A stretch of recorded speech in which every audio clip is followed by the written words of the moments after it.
The waves of anxiety, emotions so deeply human, yet often misunderstood, can be compared to the very strokes of a master swordsman's blade.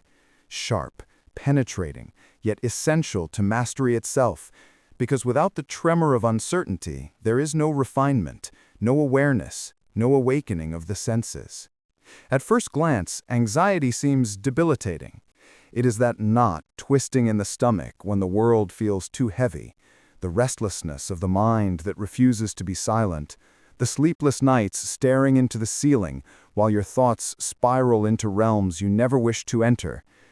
And for most people, anxiety feels like a cage, a trap, a suffocating loop that keeps them prisoners inside their own imagination.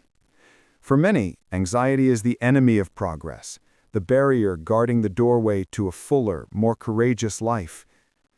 But what if I told you that hidden inside this fog of overwhelming emotion lies an extraordinary power, moments of clarity, catalysts for growth, and even sources of unparalleled motivation waiting to be unlocked? Enter the world of Miyamoto Musashi, a name that echoes not only through the pages of Japan's rich warrior history, but also through the minds of modern thinkers, strategists, and seekers across the world. Among the countless legends surrounding Musashi, there exists a lesser-known narrative, the tale of a young Musashi not yet carved into the unstoppable warrior the world came to revere. His life was far from linear. He grew up without the steady guidance of his parents, without a mentor to soften the blows of life, thrust prematurely into a world where responsibility outweighed innocence. His first experiences were not the glories of triumph, but the bitter sting of defeat, the weight of doubt, the confusion of a young soul trying to understand where he belonged. A Stanford University psychology professor studying resilience discovered that childhood trauma, when properly processed, becomes an unusual catalyst that can forge extraordinary adaptability. His research shows that individuals who face adversity early in life often develop mental frameworks that allow them to withstand extreme pressure later, and Musashi was a living embodiment of that phenomenon long before science ever proved it. These raw moments, filled with fear, confusion, and internal chaos, laid the foundation for his introspective journey. But rather than letting these emotions break him, Musashi treated them as clues, as uncut stones hiding the potential for a blade within. Every anxious thought, every shaky step, every moment of doubt became an opportunity for self-evaluation and transformation. Just as steel must endure the chaos of fire, hammer, and pressure to evolve into a sword, Musashi's internal adversities formed the crucible through which his spirit was refined. When we think of peak Musashi, we imagine an indomitable force, calm, unshakable, terrifyingly composed. But beneath that serenity, anxiety still pulsed like a hidden current. Instead of rejecting it, Musashi embraced it, channeling its restless energy as fuel, as momentum, as the whisper urging him forward whenever the world grew quiet. A Harvard Medical School neuroscientist studying meditation discovered that structured solitude reorganizes neural networks, enhancing emotional processing and decision-making. Musashi experienced this centuries earlier. In isolation, he confronted his anxiety, listening to it instead of running from it. Anxiety became his teacher, revealing vulnerabilities he needed to strengthen and strengths he had never recognized. In stillness, he saw his inner landscape clearly. From these silent retreats, Musashi learned a powerful truth. Comfort is the enemy of mastery. While others trained in controlled settings, he threw himself into hostile environments, rain-soaked forests, freezing mountains, scorching valleys, turning the elements into unwilling but effective teachers. A performance psychology researcher at the University of Michigan demonstrated that individuals who deliberately seek controlled discomfort develop higher stress tolerance and adaptability. Musashi's training was living proof of this centuries before the research existed. The harsh terrains mirrored the unpredictability of life and the anxiety it brings, forcing him to confront and overcome both external and internal storms. Every battle with the elements was a battle within himself. And through these battles, Musashi discovered that anxiety, when harnessed, transforms from a burden into an asset. Musashi's story reveals a profound truth about human nature. Anxiety is not an enemy to be eradicated, but a companion to be understood. A raw force that, if shaped correctly, becomes a source of incredible inner strength. And this understanding becomes clearer as we explore the later stages of his journey. Because Musashi did not merely survive adversity, he transmuted it into mastery. As he aged, his anxiety did not disappear. Instead, it evolved into a heightened awareness, a kind of internal radar always scanning the environment for movement, change, or threat. And unlike many warriors who relied purely on muscle memory or brute strength, Musashi drew power from his emotional landscape. A professor of positive psychology at the University of Pennsylvania, who studies post-traumatic growth, found that individuals who reinterpret anxiety as a signal for growth experience greater fulfillment in both personal and professional domains. And Musashi's life was a living embodiment of this principle, long before it had a name. His victories were not simply the result of skillful swordsmanship. They were a reflection of his internal transformation, the result of decades spent wrestling with fear, uncertainty, and the ghosts of his own mind. Anxiety, instead of becoming a suffocating weight, became the fuel for his evolution. And this is perhaps the most important lesson his life offers us today, in a world drowning in endless stimulation and invisible emotional battles. Musashi understood that the internal battlefield is always more dangerous than the external one, because you can see an opponent swinging a sword, but you cannot see the doubts slicing through your confidence, or the fear chipping away at your clarity. Through disciplined reflection, he learned to recognize the subtle signals anxiety gave him, when to advance, when to retreat, when to strike, and when to remain still. In modern terms, this is emotional intelligence at its highest level. People today often misinterpret anxiety as weakness, but Musashi demonstrates that anxiety is simply unused strength, strength without direction, pressure without form, a blade without a handle.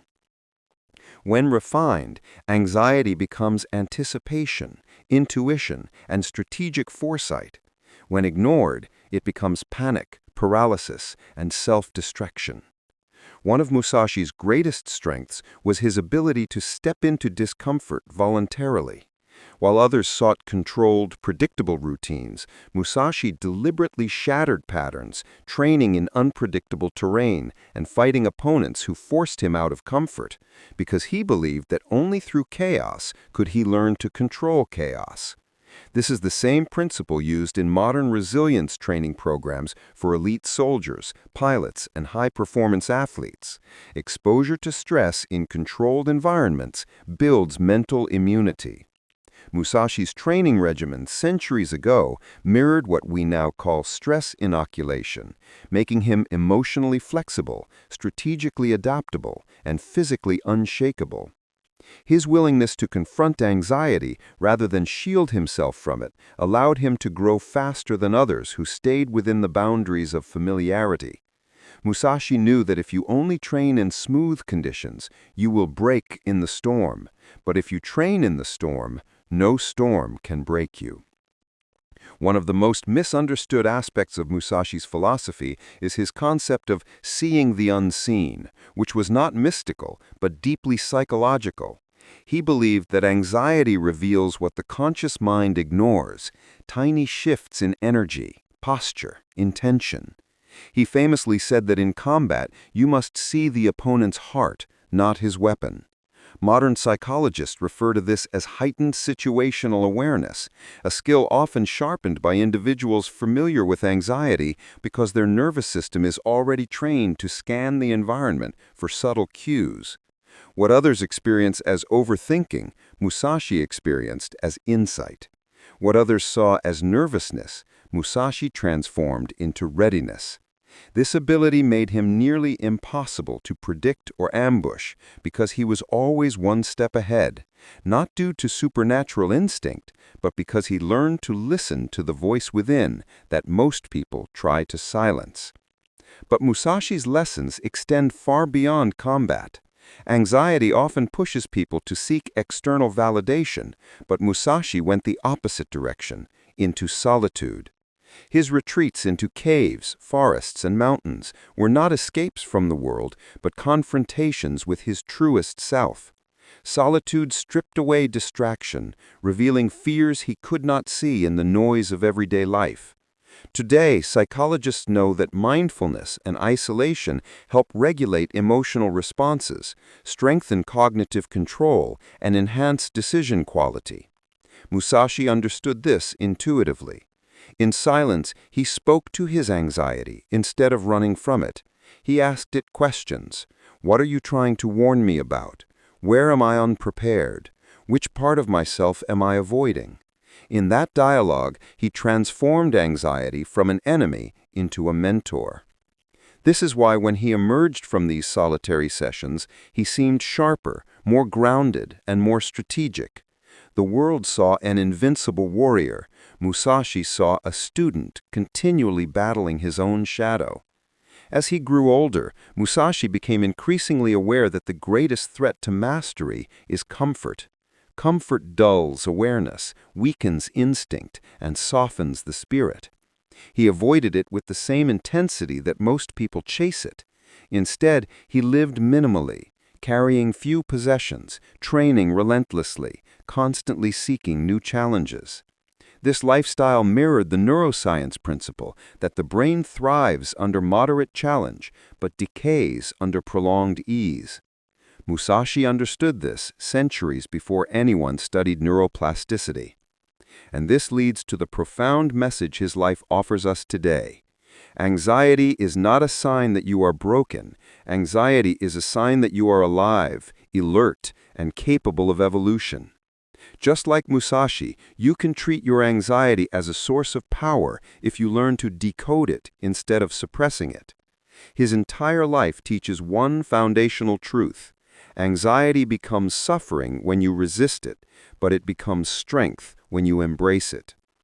Every challenge he faced, every harsh environment he trained in, every moment of doubt he dissected, each one transformed him into a more refined version of himself. Musashi did not become legendary because he had no fear. He became legendary because he turned fear into strategy, discomfort into discipline, anxiety into awareness, and isolation into wisdom. And if there is one lesson we carry from Musashi into our own lives, it is this. Your anxiety is not an obstacle standing in your way. It is the fire forging you into someone stronger, wiser, sharper, and more capable than the version of yourself that existed before. Embrace the uncomfortable, seek the unfamiliar, and let anxiety temper your steel rather than shatter it. It is in this transformation that we discover not only our strength, but our destiny, just as Musashi discovered his. In the later stages of his wandering years, before Musashi became the calm, wise, unshakable force etched into Japanese legend, he went through a chapter almost no story ever tells, the dark night of the warrior, a period where anxiety, confusion, emotional collapse, and spiritual disorientation converged into a single crushing weight that nearly broke him.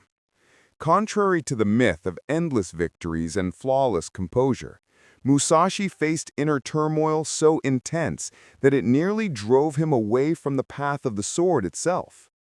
The world saw a warrior, but inside him lived a storm.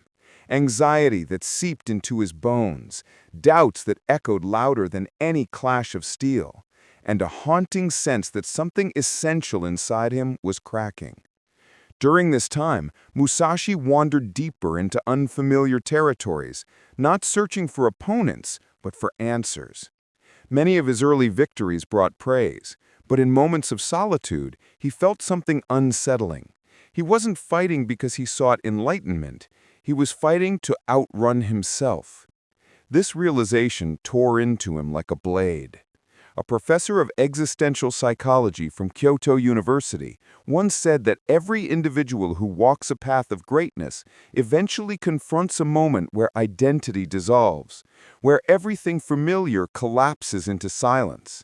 This was Musashi's moment. His anxiety, once a source of sharp awareness, had grown into a restless force that disrupted his concentration. He found himself doubting his technique, replaying small mistakes during battles, feeling ripples of unease even during moments where he should have felt victorious. It wasn't fear of the opponent, it was a fear of stagnation, a fear that he was living a life dictated by ego, not purpose. On one cold evening, after a duel that left him victorious but hollow, Musashi retreated into the mountains and collapsed beside a river, overwhelmed not by physical exhaustion, but by emotional suffocation. He felt the weight of the hundreds of duels he had fought, the countless faces of opponents, the silent ghosts of decisions he could not take back. Anxiety pressed upon him like a mountain. The moon reflected on the river, and Musashi stared into it as if staring into the depths of his own fractured identity. A neuroscientist from Tokyo Medical University, studying emotional overload, claims that high-performing individuals often reach a stage where the mind rebels against constant pressure, creating a psychological breaking point that forces transformation. Musashi was standing at the edge of that precipice. He had always believed that mastery came from discipline and repetition. But now he realized that emotional mastery required confronting the shadows inside him, the insecurities, doubts, and buried fears he had ignored. That night, Musashi made a decision that would reshape his destiny. He would confront his anxiety head-on instead of suppressing it. For days, he isolated himself in a mountain cave, surviving on minimal food, allowing his mind to unravel and reassemble itself. The silence was almost violent. At first, the anxiety intensified, visions, memories, failures, regrets, all storming into his consciousness. But instead of resisting them, Musashi allowed them to wash over him. This technique mirrors what modern psychologists call exposure surrender, where the mind processes anxiety by facing it without judgment. Through this internal storm, Musashi realized that he feared not death, but purposelessness. He feared awakening one day and discovering that the path he followed was not truly his own. In this brutal solitude, he began questioning everything he once believed.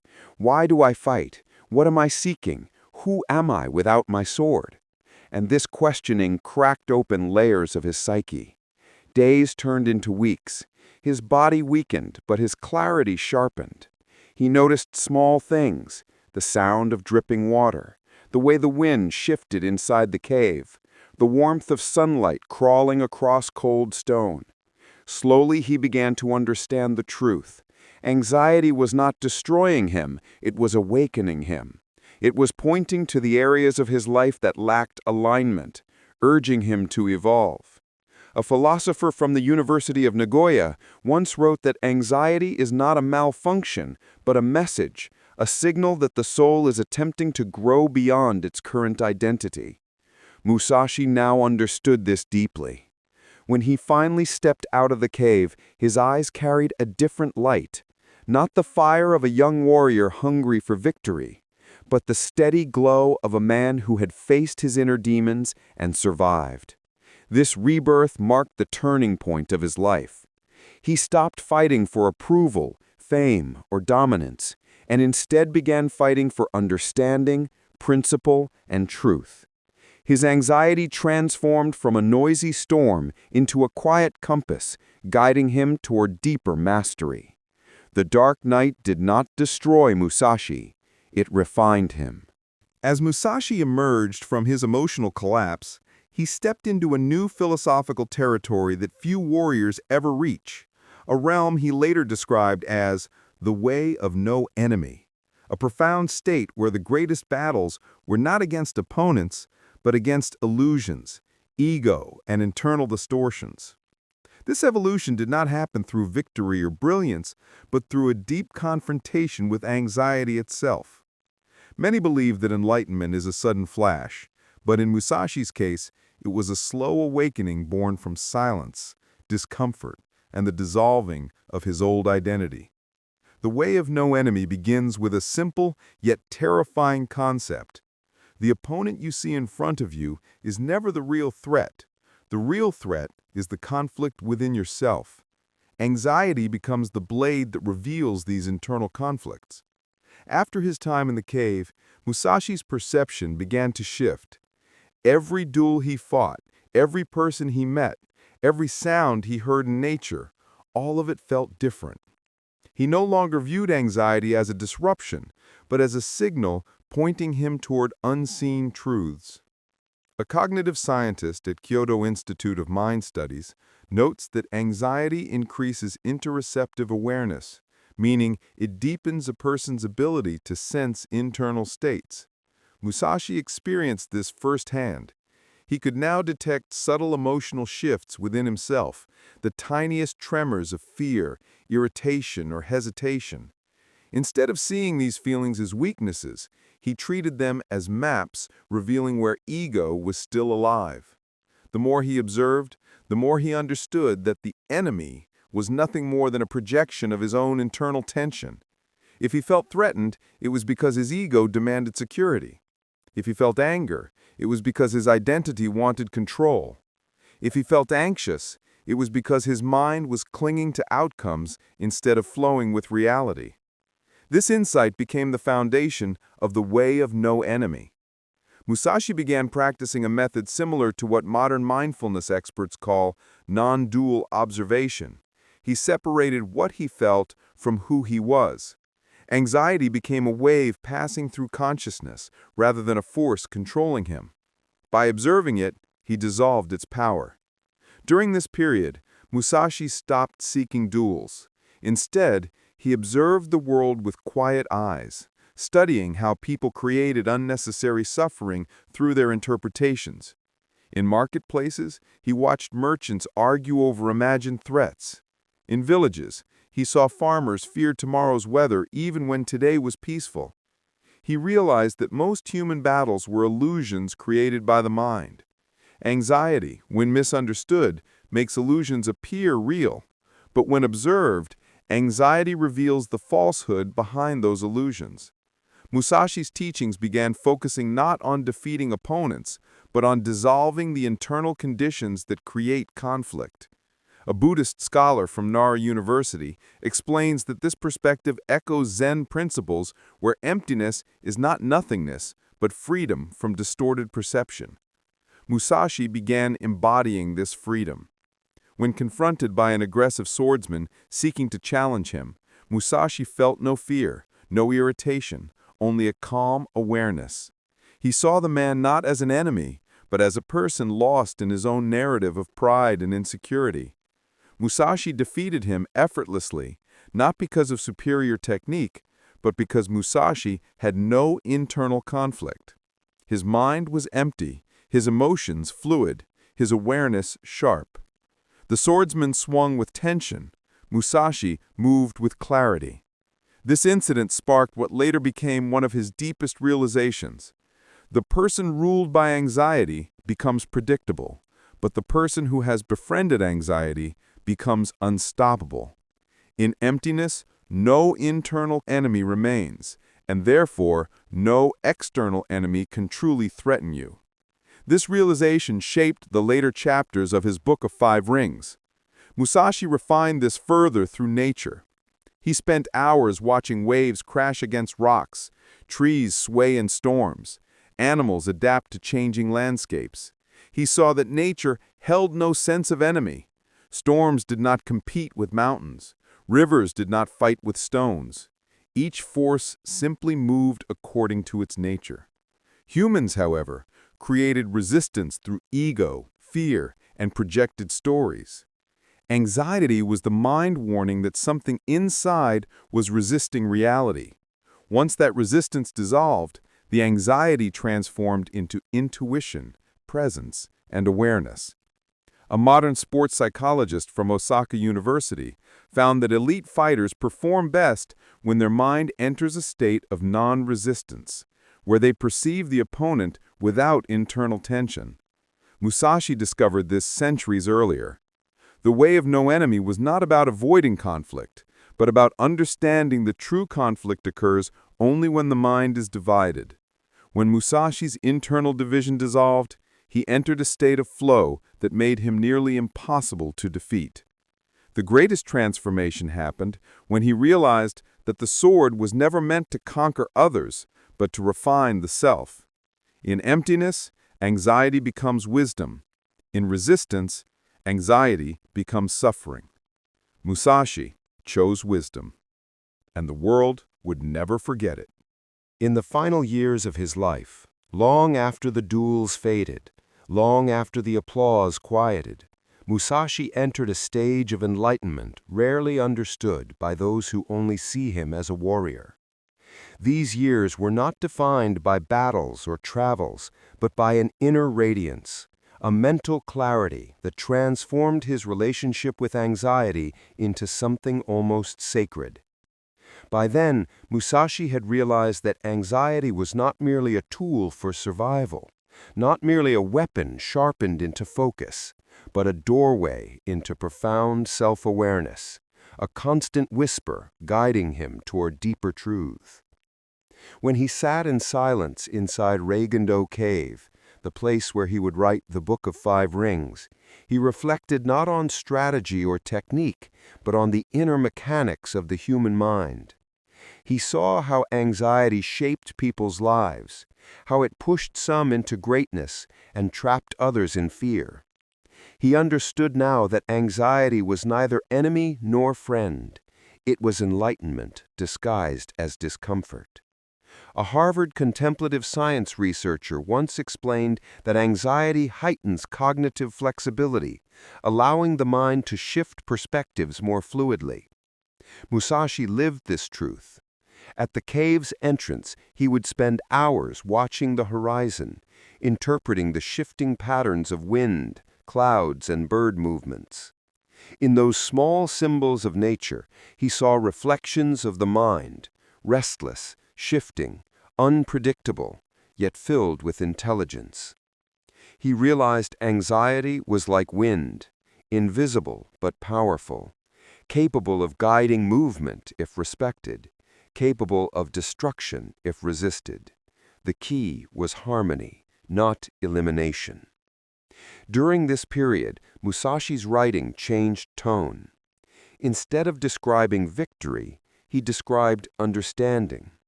Instead of describing speed, he described stillness. Instead of describing strength, he described alignment. Those who read his text today often overlook this subtle shift.